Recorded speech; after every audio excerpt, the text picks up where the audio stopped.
Long ago, in a city in Persia, there lived two brothers. The elder was rich and greedy, the younger was poor but kind. The younger was named Ali Baba. He worked as a woodcutter, rising early each morning, taking his donkey to the forest, and cutting firewood to sell in the market. He lived simply, just enough to feed his wife and himself. One day, while Ali Baba was in the forest, he heard the sound of galloping hooves. Afraid it might be soldiers or robbers, he quickly hid behind a tree. From his hiding place, he saw something that would change his life forever.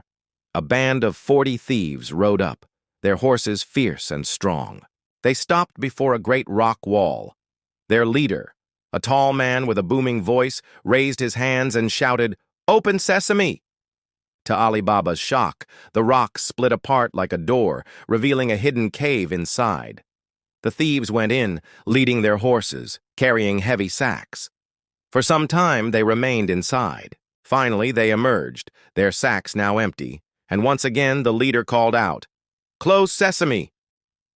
The rock closed behind them, and they rode away in a cloud of dust. Ali Baba's heart raced. When he was sure they were gone, he crept out from hiding and stood before the same rock. Taking a deep breath, he repeated the words he had heard. "Open Sesame." And just as before, the rock parted. Inside, his eyes widened. There were piles of gold coins, jewels glittering like fire, rich silks, swords with jewel-encrusted hilts, and treasures stolen from across the lands. It was more wealth than he had ever imagined. Ali Baba knew it was dangerous to take too much. He filled only 2 small bags with gold coins, loaded them onto his donkey, and whispered, "Close Sesame." The door sealed, leaving no trace of the secret. When he reached home, his wife was astonished at the sight of the gold. But she wished to weigh it, to know how much they had. She borrowed a set of scales from Ali Baba's sister-in-law, the wife of his greedy elder brother. What she did not realize was that the sister-in-law had smeared a little wax on the bottom of the scale. When Ali Baba's wife returned the scales, a single gold coin had stuck to the wax. The elder brother's wife showed it to her husband. Envy filled his heart. This brother, named Qasim, demanded that Ali Baba reveal his secret. At first, Ali Baba hesitated, but Qasim's anger grew, so Ali Baba confessed. He told him of the cave, the magic words, and the treasure. The next morning, greedy Qasim set out with 10 donkeys, each carrying empty chests. He reached the cave, shouted the words, "Open Sesame," and entered. His eyes lit up at the mountains of treasure. Forgetting himself, he began filling chest after chest, dreaming of endless riches. But when he tried to leave, his mind went blank. He could not remember the right words. He cried, "Open barley!" Nothing. "Open wheat!" Nothing. Panic seized him. He tried again and again, but the cave remained sealed. When the thieves returned, they found him trapped inside. They shouted in fury and killed him without mercy. When Qasim did not return home, his wife grew worried. She ran to Ali Baba in tears. Ali Baba, with a heavy heart, went to the cave and found his brother's body. He carried him home secretly, for he feared the thieves might discover him. It was Ali Baba's faithful maid, Morgiana, who saved them. She disguised the death as natural, prepared the body with care, and spread the story that Qasim had died suddenly at home.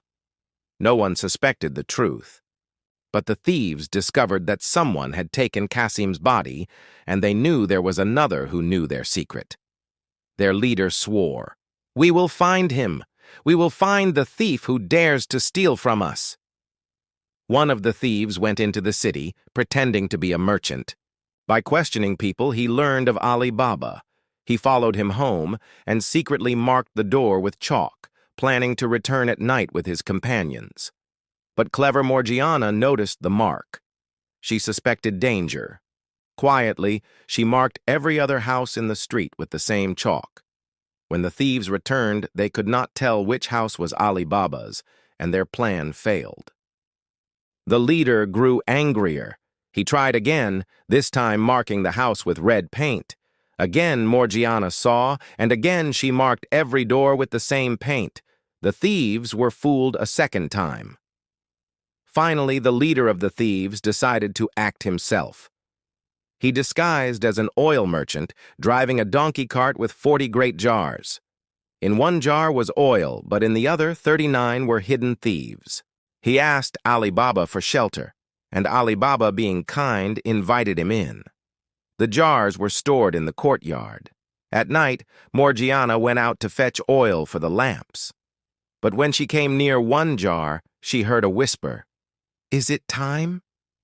Startled, she realized the jars were filled with thieves. Without hesitation, she boiled a pot of oil, poured it into each jar, and killed the men hidden inside. Only the leader escaped. Later, he returned, pretending once more to be a merchant, and befriended Ali Baba. He was invited to dinner. But Morgiana, always watchful, recognized him. She knew his plan. During the feast, she performed a dance before the guests.